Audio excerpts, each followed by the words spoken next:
بسم اللہ الرحمن الرحیم۔ عزیز طلبہ، السلام علیکم۔ میں محمد حامد علی اپنے چوتھے آن لائن لیکچر کے ساتھ حاضر ہوں۔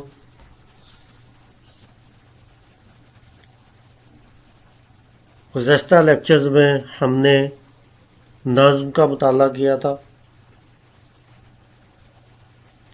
اور نظم تھی حمد، اور آج بھی ہم نظم کے بارے میں ہی پڑھیں گے، اور وہ ہے نعت۔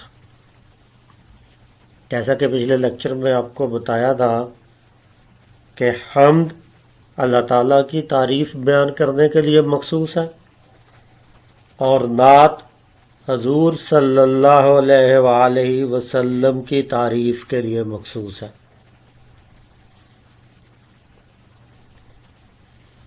تو آج ہم نعت کے بارے میں پڑھیں گے، نعت کی صنف کے بارے میں جانیں گے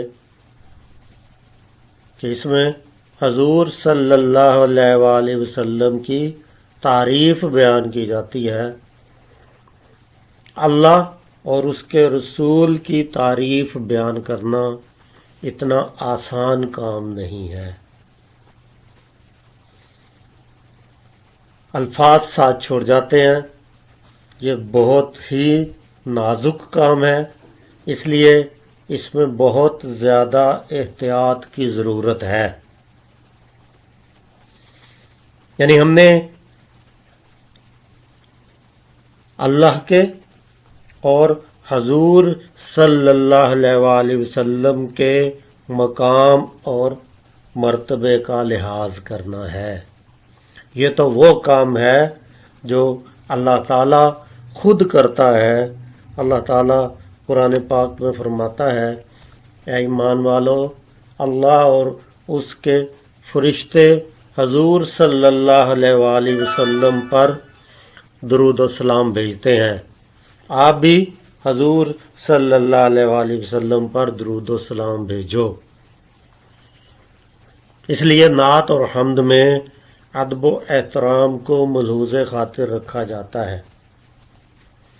شعر کہنا کیا ہے، کیسے کہتے ہیں، اس کے بارے میں آج ہم جانیں گے۔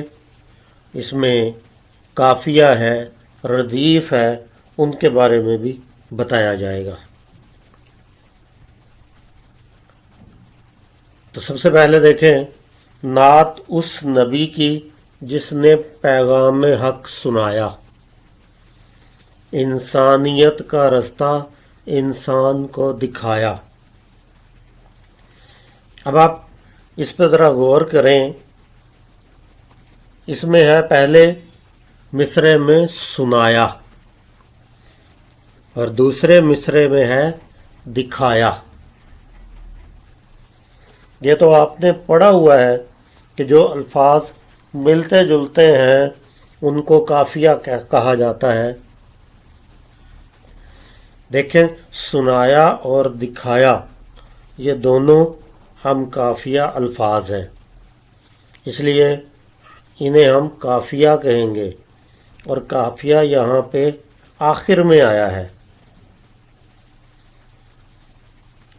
ردیف قافیہ کے آخر میں آتی ہے، یہاں ردیف نہیں ہے، دکھایا کے بعد کچھ بھی نہیں ہے۔ تو جہاں پہ ردیف نہ ہو اس کو غیر مردف کہتے ہیں۔ جیسا کہ آپ دیکھیں گے کہ پہلے، دوسرے، چوتھے، چھٹے، آٹھویں، 10ویں، 12ویں اور 14ویں، 16ویں مصرعے میں قافیہ آیا ہے، اور اس کے بعد ردیف نہیں ہے۔ تو ردیف قافیے کے بعد آنے والے الفاظ کو کہا جاتا ہے جو بار بار ایک جیسے الفاظ آتے ہیں۔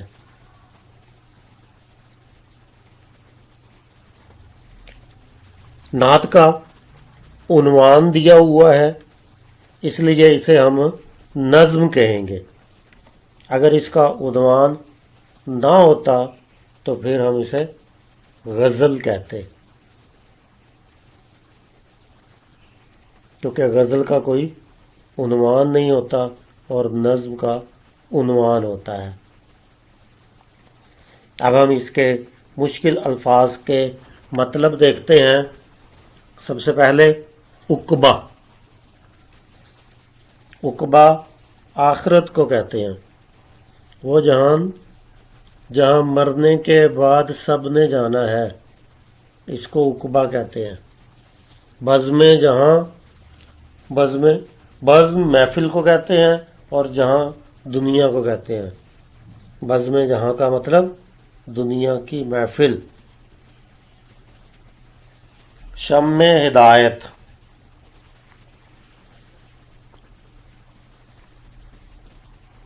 شمع ہدایت، شمع آپ کو معلوم ہے کہ موم بتی کو کہتے ہیں، اور ہدایت، ہدایت سیدھا رستہ. اہدنا الصراط المستقیم آپ نے پڑھا ہوگا کہ دکھا ہمیں سیدھا رستہ، ہدایت والا رستہ، اس کی طرف ہدایت دے دے.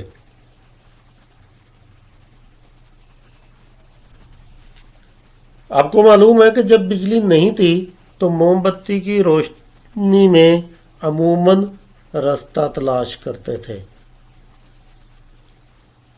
شمع ہدایت کا مطلب جو ہمیں ہدایت کی طرف رستہ لے کے جاتا ہے. غافل غفلت میں پڑا ہوا. توحید اللہ تعالیٰ کو ایک ماننا. آپ کلمہ پڑھتے ہیں لا الہ الا اللہ، تو آپ کیا کہتے ہیں؟ اللہ کے سوا کوئی معبود نہیں. تو یہ توحید ہے، اللہ کو ایک ماننا، کوئی اور خدا نہیں ہے. یہ سبھی مسلمانوں کا عقیدہ ہے. ہمیں اسی کے مطابق زندگی بسر کرنی چاہیے.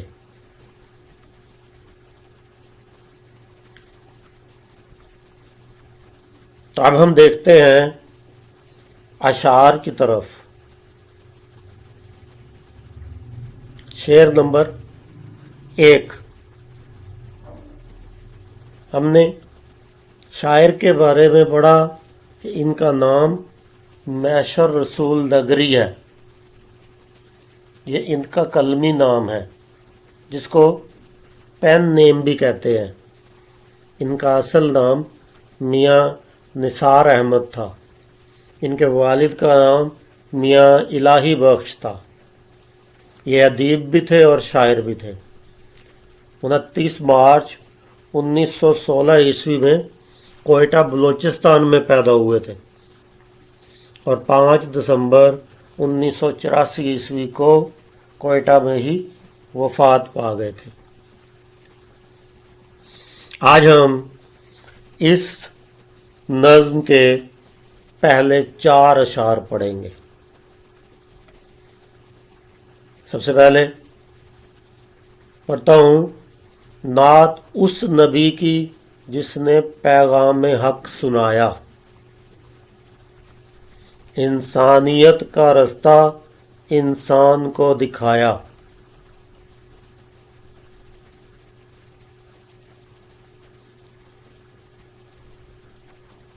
اس شعر میں دیکھیں، شاعر کہہ رہے ہیں کہ آج ہم اس نبی کی نعت پڑھنے لگے ہیں، اس نبی کی نعت کہنے لگے ہیں جس نے دنیا کو حق کا پیغام سنایا، جس نے دنیا کو سچ کے بارے میں بتایا کہ سچ کیا ہے. آپ نے کلمے کے بارے میں پڑھا تھا لا الہ الا اللہ. تو پہلے ساری امتیں کلمہ پڑھتی تھیں. اپنے اپنے نبی جو اس وقت کے رسول تھے ان کے ساتھ نام لگتے تھے. تو آپ صلی اللہ علیہ وآلہ وسلم کو بھی رسول بنا کے بھیجا گیا۔ رسول انہیں کہتے ہیں جن کو اللہ کی طرف سے کتاب دی جاتی ہے۔ آپ نے سنا ہوگا 4 کتابوں کے بارے میں، جو 4 رسولوں پر نازل کی گئیں: تورات، زبور، انجیل اور قرآن پاک یا قرآن مجید۔ یہ 4 کتابیں مختلف انبیاء کرام پر نازل کی گئی ہیں، انہی کو رسول کہتے ہیں۔ آپ نے یہ بھی سنا ہوگا کہ 1,24,000 پیغمبر یا نبی آئے ہیں، 4 رسول ہیں، باقی پیغمبر یا انبیاء میں شمار ہوتے ہیں۔ یہ نہیں ہے کہ جو رسول ہیں وہ پیغمبر یا انبیاء میں شمار نہیں ہوتے، وہ پیغمبر اور انبیاء میں بھی شمار ہوتے ہیں، اور رسول اس لیے کہ ان پر علیحدہ علیحدہ کتب نازل ہوئی ہے۔ تو پھر ہم دیکھتے ہیں کہ پیغام حق کیا سنایا۔ پیغام حق یہ سنایا کہ اللہ کے سوا کوئی معبود نہیں، لا الہ الا اللہ۔ آپ صلی اللہ علیہ وآلہ وسلم نے اپنے بارے میں بتایا کہ میں اللہ کا رسول ہوں، محمد الرسول اللہ۔ محمد صلی اللہ علیہ وآلہ وسلم اللہ کے رسول ہیں۔ انسانیت کا رستہ انسان کو دکھایا۔ انسانیت کا رستہ کیا ہے؟ عزیز طلبہ، یہ وہ رستہ ہے جو اللہ کے بندوں سے پیار کرنے کا پتہ دیتا ہے۔ آپ نے 2 چیزوں کے بارے میں پڑھا ہوگا، ایک حقوق اللہ اور دوسرا حقوق العباد۔ پیغام حق حقوق اللہ ہے اور انسانیت کا رستہ حقوق العباد ہے، جس میں حضور صلی اللہ علیہ وآلہ وسلم نے انسان کو انسان بننے کی تعلیم دی ہے۔ جانوروں اور انسانوں میں فرق ہوتا ہے۔ اگر ایسی حرکتیں کریں جو انسانوں سے ہمیں علیحدہ کر دیں تو وہ انسانیت کا رستہ نہیں ہے۔ انسانیت کا رستہ یہ ہے کہ ہم ایک دوسرے کے کام آئیں، ایک دوسرے کے دکھ سکھ میں ساتھ دیں، ہم قانون کی پابندی کریں، بڑوں کے ساتھ ادب اور احترام سے پیش آئیں، چھوٹوں کے ساتھ شفقت کا رویہ اپنائیں، اور یہی رستہ حضور صلی اللہ علیہ وآلہ وسلم نے ہمیں بتایا ہے۔ ہم غریبوں کی مدد کریں، مسکینوں کی مدد کریں، ان کی قدر کریں، یتیموں کے سر پر ہاتھ رکھیں۔ اللہ تعالیٰ نے یتیموں کے بارے میں اچھا سلوک کرنے کے لیے کہا ہے۔ ہمارے نبی کریم صلی اللہ علیہ وآلہ وسلم نے بھی یتیموں کے ساتھ اچھا سلوک کرنے کی تعلیم دی ہے۔ اب آپ سمجھ گئے ہوں گے کہ پہلے شعر میں پیغام حق اور انسانیت کا رستہ بتانے کا مطلب کیا تھا۔ اس کا مطلب سچائی کا پیغام جو اللہ کے ایک ہونے کا پیغام ہے، اور انسانیت کا رستہ اللہ کی مخلوق سے پیار کرنا۔ امید ہے کہ پہلے شعر کی تشریح سمجھ آ گئی ہوگی۔ اب ہم دوسرے شعر کو دیکھتے ہیں۔ ملتے جلتے اشعار ہیں اور ان کی تشریح بھی ملتی جلتی ہوگی، کیونکہ حمد میں آپ نے دیکھا کہ اللہ تعالیٰ کی تعریف بیان کی جا رہی تھی اور مختلف پہلوؤں کو سامنے رکھا جا رہا تھا۔ اسی طرح نعت میں بھی حضور صلی اللہ علیہ وآلہ وسلم کی تعریف بیان کی جا رہی ہے، جس میں ان کی ذات کے بارے میں اور ان کی صفات کے بارے میں بتایا جاتا ہے۔ تو تشریح کے لیے الفاظ آپ کے پاس ہیں، ووکیبلری آپ کے پاس ہے، صرف ان کو اکٹھا کرنے کی ضرورت ہے، آپ نے ان کو جوڑ دینا ہے۔ آپ اپنے ارد گرد اتنا کچھ ہوتا دیکھتے ہیں اور انہی چیزوں کو مد نظر رکھ کے آپ نے تشریح کرنی ہے۔ دنیا سنوارنے کے سمجھائے سب طریقے، عقبا ہو جس سے بہتر وہ راز بھی بتایا۔ پہلے میں نے آپ کو مطلب بتایا تھا عقبا کا، ذہن پہ زور دیں جی۔ عقبا آخرت کو کہتے ہیں۔ دنیا اور عقبا ایک دوسرے کے متضاد بھی ہیں، یعنی الٹ ہیں۔ دنیا جس میں ہم رہ رہے ہیں اور عقبا جس میں ہم نے مرنے کے بعد جانا ہے۔ موت کے بعد تو سب نے جانا ہے۔ تو دنیا سنوارنے اور دنیا کو صحیح کرنے کے سب طریقے حضور صلی اللہ علیہ وآلہ وسلم نے ہمیں بتا دیے، اور اللہ تعالیٰ نے بھی ہمیں بتا دیا کہ آپ نے دنیا کو کیسے سنوارنا ہے اور آخرت کو کیسے سنوارنا ہے۔ اللہ تعالیٰ قرآن پاک میں فرماتا ہے، ربنا آتنا فی الدنیا حسنۃ وفی الآخرۃ حسنۃ وقنا عذاب النار۔ اس میں کیا ہے؟ اللہ تعالیٰ بتا رہا ہے کہ جب اللہ سے دعا کرو تو یہ دعا کرو کہ اے میرے رب میری دنیا سنوار دے، مجھے دنیا میں اچھے کام کرنے کی توفیق عطا فرما، اور میری آخرت بھی سنوار دے، اور مجھے آگ کے عذاب سے بچا لے، قبر کے عذاب سے بچا لے۔ تو اللہ تعالیٰ فرماتا ہے کہ جو مجھ سے دنیا مانگتا ہے میں اس کو دنیا دیتا ہوں، جو مجھ سے آخرت مانگتا ہے میں اسے آخرت دے دیتا ہوں، اور جو مجھ سے دونوں مانگتا ہے میں اس کو دونوں دے دیتا ہوں۔ تو جب بھی دعا کرو تو یہی دعا کرو کہ یا اللہ میری دنیا بھی سنوار دے اور میری آخرت بھی سنوار دے۔ تو اس طرح دنیا میں بھی بھلائی مل جاتی ہے اور آخرت میں بھی بھلائی ہو جاتی ہے۔ حضور صلی اللہ علیہ وآلہ وسلم کی باتوں پہ ہم عمل کر کے اپنی دنیا کو سنوار سکتے ہیں۔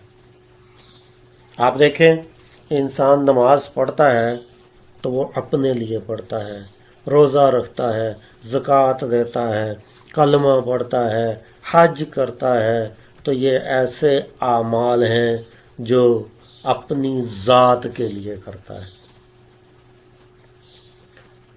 اسی کو حقوق اللہ بھی کہا جاتا ہے، یعنی بندے پر اللہ کے جو حقوق ہیں وہ یہ ہیں جن کے بارے میں پوچھا جائے گا، اور بندے پر بندے کے جو حقوق ہیں ان کو حقوق العباد کہا جاتا ہے۔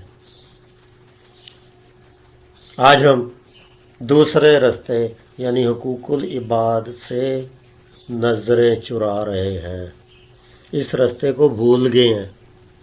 خالق کو منانے کے لیے تو ہم کوشش کرتے ہیں، لیکن مخلوق کو ناراض کر رہے ہیں، مخلوق کے حقوق پورے نہیں کر رہے۔ جب کوئی بندہ کسی کو تنگ کرتا ہے، پریشان کرتا ہے، تو اگر وہ اس سے معافی نہ مانگے تو پھر اللہ کہتا ہے کہ میں بھی معاف نہیں کروں گا۔ جس وقت تک بندہ معاف نہیں کرے گا اللہ بھی کہتا ہے میں بھی معاف نہیں کروں گا۔ یہ بات نہیں ہے کہ اللہ معاف نہیں کر سکتا، اللہ نے بندے کو اختیار دیا ہے کہ اے میرے بندے، اگر تجھے تنگ کیا گیا ہے، ستایا گیا ہے تو پھر جس وقت تک تو معاف نہیں کرے گا میں بھی اس بندے کو معاف نہیں کروں گا۔ اب دیکھیں ہم چغلی کھاتے ہیں، غیبت کرتے ہیں۔ غیبت کے بارے میں حضور صلی اللہ علیہ وآلہ وسلم نے یہ فرمایا کہ یہ مردہ بھائی کا گوشت کھانے کے برابر ہے۔ تو اب کون ہے جو مردہ بھائی کا گوشت کھائے؟ ہم دوسروں کی چغلی کھاتے ہیں اور یہ ایسا گناہ ہے جس کی ہم معافی بھی نہیں مانگتے، کیونکہ جس کی ہم چغلی کھائیں گے اس کو تو معلوم نہیں ہے کہ میری چغلی کھائی جا رہی ہے، وہ تو معاف بھی نہیں کرے گا۔ جب اس کو معلوم ہی نہیں ہے کہ میری چغلی کھائی تھی تو وہ کیسے معاف کرے گا؟ تو آج ہم اس گناہ میں بری طرح مبتلا ہیں، لہذا ہمیں ان کے بارے میں بڑی احتیاط کرنے کی ضرورت ہے۔ تو دنیا سنوارنے کا طریقہ یہ ہے کہ آپ دنیا اور آخرت کے بارے میں اللہ تعالیٰ سے دعا بھی کریں اور عمل بھی کریں، اللہ کے حقوق بھی پورے کریں اور بندوں کے حقوق بھی پورے کریں۔ روزانہ سب سے معافی مانگ کے اور سب کو معاف کر کے سونا چاہیے۔ امید ہے کہ آپ اس شعر کی تشریح بھی سمجھ گئے ہوں گے۔ نور اس کا سب سے پہلے پیدا کیا خدا نے بزم جہاں میں، لیکن آخر میں سب سے آیا۔ جی بیٹا، اس کے بارے میں ایک حدیث قدسی ہے۔ پہلے میں آپ کو حدیث قدسی کا بھی بتا دوں۔ حدیث بات کو کہتے ہیں، یعنی ایسی بات جو حضور صلی اللہ علیہ وآلہ وسلم نے فرمائی ہو، اور قدس فرشتے کو کہتے ہیں، یعنی جبریل علیہ السلام۔ تو حدیث قدسی ایسی حدیث جو جبریل علیہ السلام کے ذریعے سے حضور صلی اللہ علیہ وآلہ وسلم تک پہنچی ہو، جو قرآن پاک میں بھی نہ ہو اور اس کا مفہوم یہ ہو کہ اللہ تعالیٰ نے یہ فرمایا ہے، اس کو حدیث قدسی کہتے ہیں۔ تو اس حدیث کا مفہوم یہ ہے کہ اے نبی، اگر میں تجھے پیدا نہ کرتا تو یہ کائنات بھی پیدا نہ کرتا۔ اس حدیث کی طرف اشارہ ہے۔ نور، اس کا مطلب سب سے پہلے حضور صلی اللہ علیہ وآلہ وسلم کا نور اللہ نے پیدا کیا، اور اگر آپ کو پیدا نہ کرتے تو یہ دنیا بھی پیدا نہ کی جاتی۔ اللہ تعالیٰ نے عالم ارواح میں سب روحوں کو اکٹھا کر کے یہ پوچھا تھا، الست بربکم، کیا میں تمہارا رب نہیں ہوں؟ تو سب نے جواب دیا تھا، قالوا بلا، کیوں نہیں؟ کہا تھا آپ ہی ہمارے رب ہیں۔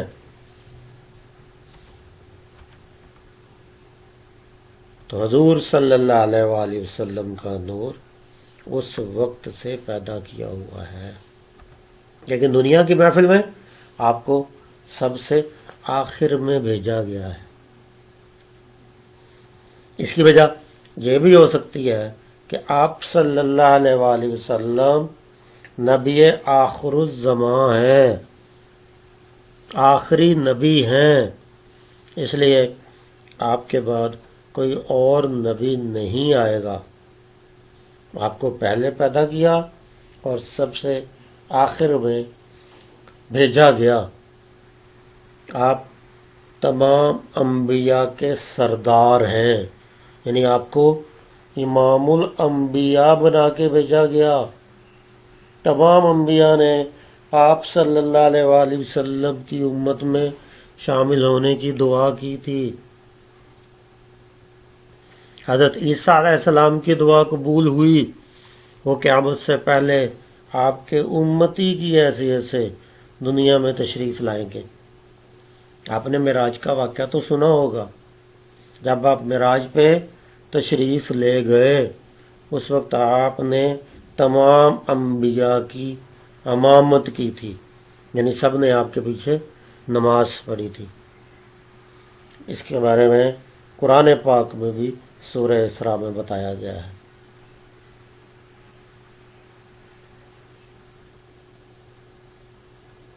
تو آپ کا نور سب سے پہلے بنایا گیا اور دنیا میں آپ کو سب سے آخر میں بھیجا گیا۔ جب کوئی آپ صلی اللہ علیہ وآلہ وسلم کو تکلیف پہنچاتا ہے یا کوئی رنج دیتا ہے یا آپ کو رنجیدہ کرتا ہے تو اللہ تعالیٰ بھی غصے میں آ جاتا ہے۔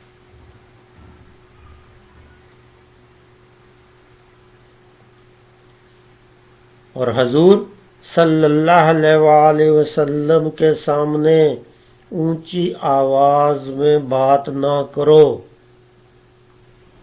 اور نہ ان کو نام لے کے پکارو۔ ایسا نہ ہو کہ آپ جان بھی نہ پائیں اور آپ کے اعمال غارت کر دیے جائیں۔ یہ اللہ تعالیٰ قرآن پاک میں فرماتا ہے کہ آپ صلی اللہ علیہ وآلہ وسلم کے سامنے اونچی آواز میں بات بھی نہیں کرنی۔ لوگ آپ کو آپ کے نام کے ساتھ اونچی آواز میں بلاتے تھے تو اللہ تعالیٰ نے ان کو یہ تنبیہ کی، ان کو خبردار کیا کہ میرے نبی کے ساتھ اس طرح بات نہیں کرنی۔ اللہ تعالیٰ نے آپ کو رحمت للعالمین بنا کے بھیجا، تمام جہانوں کے لیے رحمت بنا کے بھیجا۔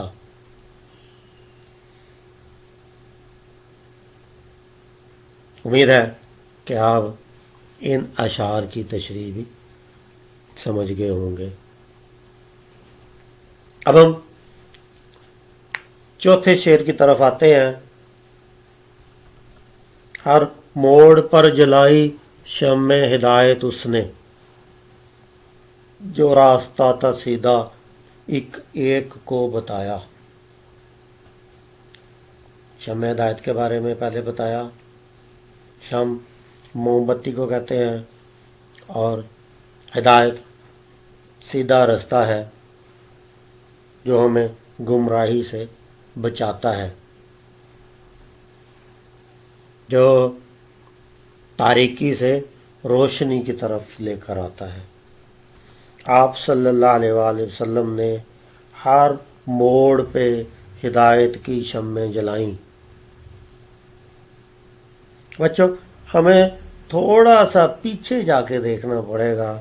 جب حضور صلی اللہ علیہ وآلہ وسلم کو دنیا میں بھیجا گیا، یعنی جب آپ کی بعثت ہوئی، اس وقت عرب کے حالات کیا تھے؟ عرب میں جاہلیت تھی، لوگ لڑائیاں جھگڑے کرتے تھے، فساد کرتے تھے، برائیاں عروج پہ تھیں، بتوں کی پوجا کی جاتی تھی۔ خانہ کعبہ میں 360 بت رکھے ہوئے تھے، ان کی پوجا کرتے تھے۔ تو آپ صلی اللہ علیہ وآلہ وسلم جب تشریف لائے، آپ نے غار حرا میں جا کے اللہ تعالیٰ کی عبادت کی۔ آپ صلی اللہ علیہ وآلہ وسلم کو کفار مکہ بھی صادق اور امین کہتے تھے۔ تو جب آپ نے نبوت کا دعویٰ کیا، جب آپ پہ وحی نازل ہوئی اور اس کے بعد آپ نے لوگوں کو بتایا تو یہی پیغام دیا کہ ایک خدا کو مانو۔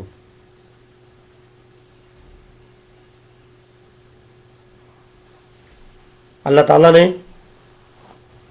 قرآن پاک میں ہمیں حضور صلی اللہ علیہ وآلہ وسلم کے بارے میں بتایا، لَقَدْ كَانَ لَكُمْ فی رسول اللہ اسوۃ حسنہ، کہ تمہارے لیے حضور صلی اللہ علیہ وآلہ وسلم کی زندگی میں بہترین نمونہ ہے۔ آپ دیکھیں کفار مکہ بھی آپ کی تعریف کرتے تھے، جو آپ کے دشمن تھے وہ بھی آپ کو صادق اور امین کہتے تھے، سچا کہتے تھے۔ تو آپ نے ہر موڑ پر شمع ہدایت جلائی۔ آپ صلی اللہ علیہ وآلہ وسلم کے پاس لوگ اپنی امانتیں رکھا کرتے تھے اور آپ ان کو محفوظ رکھتے تھے۔ جب ہجرت مدینہ ہوئی تو آپ نے حضرت علی رضی اللہ تعالی عنہ کو وہاں پہ چھوڑا تھا، لوگوں کی امانتیں واپس کر کے آنا ہے۔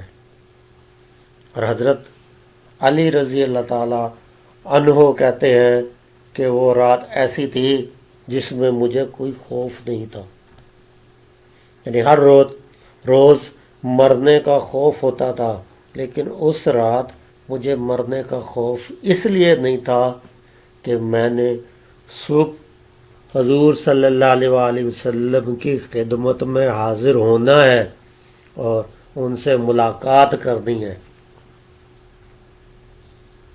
تو آپ امانتیں لوٹا کے واپس گئے تھے۔ جو راستہ تھا سیدھا ایک ایک کو بتایا۔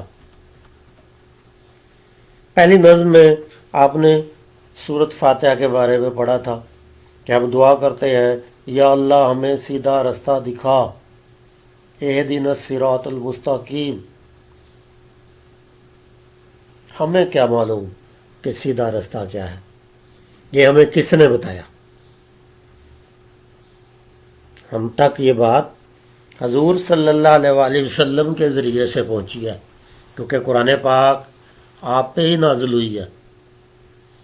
تو یہ ان لوگوں کا رستہ ہے جن پر اللہ تعالیٰ نے انعام کیا، یہ ہمیں حضور صلی اللہ علیہ وآلہ وسلم نے بتایا ہے۔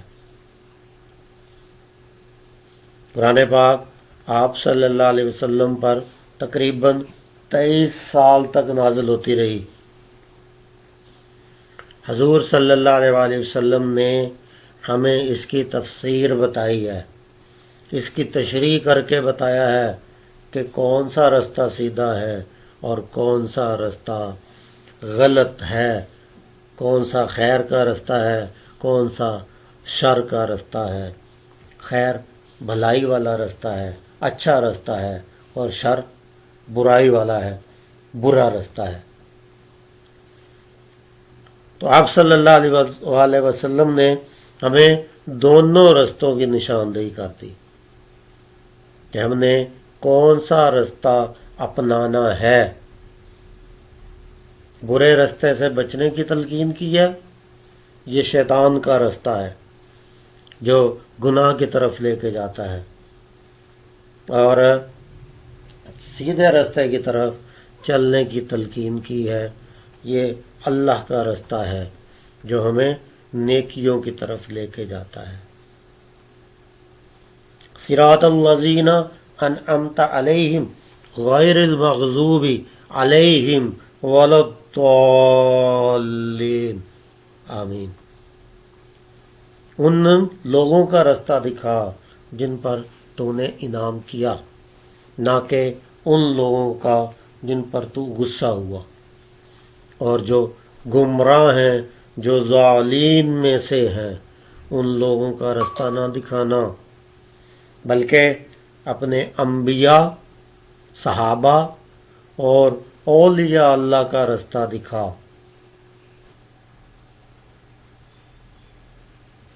جی بیٹا یہ اشعار بھی نوٹ کر لینا۔ وہ نبیوں میں رحمت لقب پانے والا، مرادیں غریبوں کی بر لانے والا، مصیبت میں غیروں کے کام آنے والا، وہ اپنے پرائے کا غم کھانے والا، فقیروں کا ملجا، ضعیفوں کا ماوا، یتیموں کا والی، غلاموں کا مولا۔ امید ہے کہ آپ کو تمام اشعار کی سمجھ آ گئی ہوگی۔ اب آپ نے انہیں خوش خط اپنی کاپی پہ لکھنا ہے، تشریح کرنی ہے، اور جو مشکل ہو وہ آپ نے نوٹ کر لینی ہے۔ آئندہ انشاءاللہ تعالی آپ کی رہنمائی کر دی جائے گی۔ تب تک کے لیے اللہ حافظ۔